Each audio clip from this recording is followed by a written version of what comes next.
Welcome to Stoner Watch, and today we're talking about WandaVision Episode 3, now in color. Stoner Watch, a YouTube story, men and women t-shirts, and coffee mugs, now available on Teespring.com. Help support the show by getting yours today. I'll have a link down in the description. And yes, it is week 2 for WandaVision, and man, I gotta say, the episode we got this week was just so damn awesome. Now, I do have a correction that I want to address here right off the top. As I was uploading my last WandaVision video, I realized that Max Shackman is the director for the whole entire series, and Jack Schaefer is the creator as well as the writer for the first episode of the series, at least so far. Now, Megan McDonnell comes to write episode 3, and we have a runtime of 33 minutes, though I did not really feel it until it was coming to an end. I was like, oh man, really? Come on! And I must have said it out loud because I got a lot of weird looks from my coworkers when I was watching this thing on my phone at my toolbox first thing in the morning Friday. Now, something else I noticed first thing Friday morning is all the episodes now have titles. Episode 1 is being called Filmed in Front of a Live Studio Audience. Episode 2 is being called Don't Touch That Dial. And Episode 3 is being called Now in Color. And like I said before, I think this episode was awesome. Pretty much my favorite so far. I think they turned it up a few notches with some really big reveals for the story and characters. And every time I've watched this video so far for my review, I see or hear something new, which is totally cool and one of the many reasons why I love the MCU. With that being said, I am now heading into spoilers for WandaVision Episode 3. Now, as we saw in Episode 2's ending, Wanda and Vision's sitcom world fills with colors. In Episode 3, we are now in the 70s, and it starts off with a Brady Bunch-like theme song and title sequence. The inside of the house kind of looks like the Brady house, at least it did to me. Let me know in the comments what it looked like to you. In this episode, we meet Dr. Nielsen, played by Randy Oglesby, and towards the end of the episode, we meet Mrs. Nielsen, played by Cobra Kai's Rose Bianco. So for some strange reason, Wanda's pregnancy is going at an extremely accelerated rate. I mean, she went from the doctor saying that she was at 4 months to giving birth to twins at the end of the episode's 33 minutes. Even though Vision did mention 12 hours to the doctor, I think that was how much time that has passed since they noticed that Wanda was pregnant at the end of episode 2. So when Wanda said that she felt the baby, or one of the babies, kick, which then put her at 6 months, Vision estimated she would give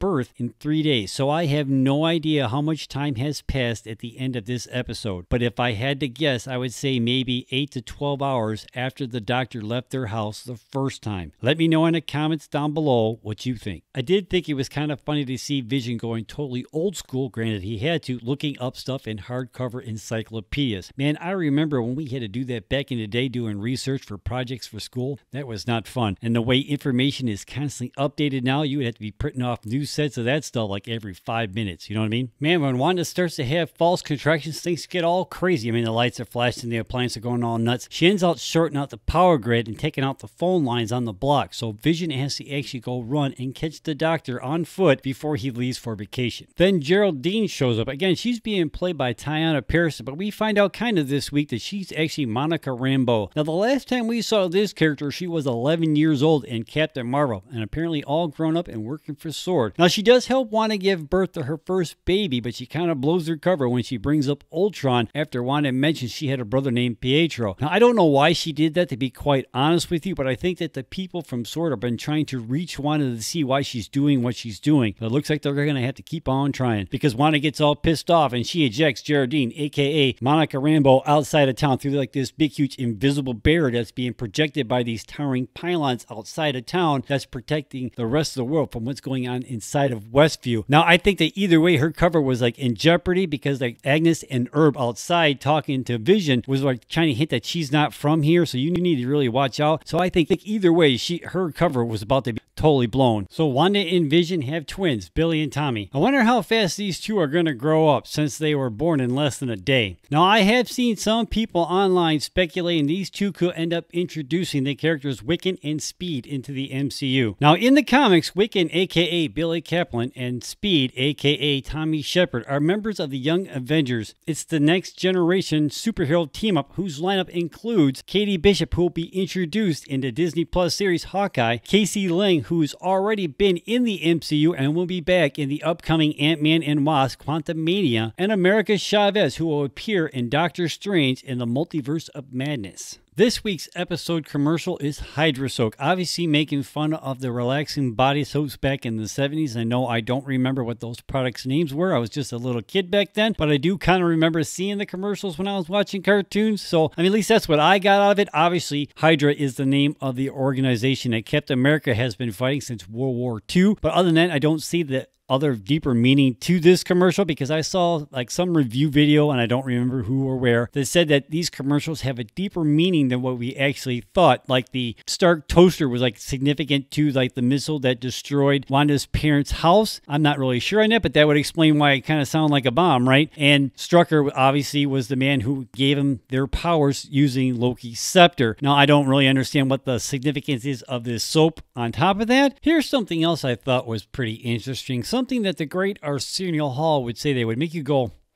Because like after Wanda knocks out the power and her and Vision are talking about it, she asked, did you think that the neighbors blame them? Because with all the things that's been going on lately, it seems like everybody here in Westview are on the verge of learning our secret. And Vision's like, yeah, you know, I know what you mean, but there's like something else, something more. And he looks at her like all serious and stuff like that. And he's like, something's wrong here, Wanda. And she's like looking at him like all freaking. I'm like, oh, he's like figuring it all out and everything. You know what I mean? But then in that blink of an eye, she changes it and everything. He goes all Hallmark movie on her and everything just, and the show just kind of moves on. But she resets it. It's not as dramatic as it was in episode 2, but she did reset things again. My only question is, if this is all her using her power to create this alternative reality where her and Vision can actually live together happily ever after again, because technically, again, spoilers if you have not watched Infinity Wars, Vision died and can't really come back. If that's how she's supposed to do that, I mean, if she's doing all this, how would he know that something else is like not right? How would he actually notice all that kind of stuff? You know what I mean? I mean, because like it's all in her head, right? I mean, I don't know. I mean, that's just like, I was like sitting there, I think about that in the truck on the way home from work, and well, oh, how is that?